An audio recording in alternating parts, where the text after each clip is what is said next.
मुरारिसुरासितलिङ्गं निर्मलभाषितशोभितलिङ्गं जन्मसदुःखविनाशकलिङ्गं तर्पणमादिसदाशिवलिङ्गं देवमुनिप्रवराचितलिङ्गं कामदानकनुकारकलिङ्गं रावणदर्पविनाशकलिङ्गं तर्पणमादिसदाशिवलिङ्गं सर्वसुगन्धिसुपेसितलिङ्गं बुद्धिविवर्धनकारणलिङ्गं सिद्धसुरासितवन्दितलिङ्गं तर्पणमादिसदाशिवलिङ्गं कनकमहाफणिभूषितलिङ्गं फणिपतिवेक्षितशोभितलिङ्गं दक्षकयज्ञविनाशकलिङ्गं तर्पणमादिसदाशिवलिङ्गं कुङ्कुमचन्दनलेपितलिङ्गं पङ्कजहरस्वरशोभितलिङ्गं सञ्चितपापविनाशकलिङ्गं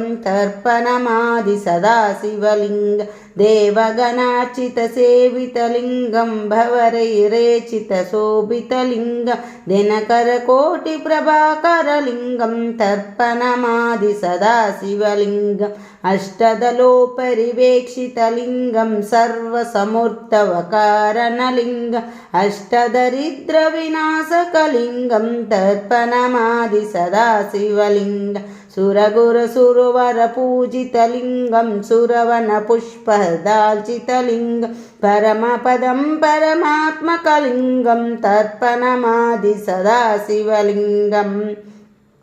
लिङ्गाष्टकम् इदं पुण्यं या पठेष्ट सन्निधो शिवलोकमहोपति शिवेन सह मोदिते।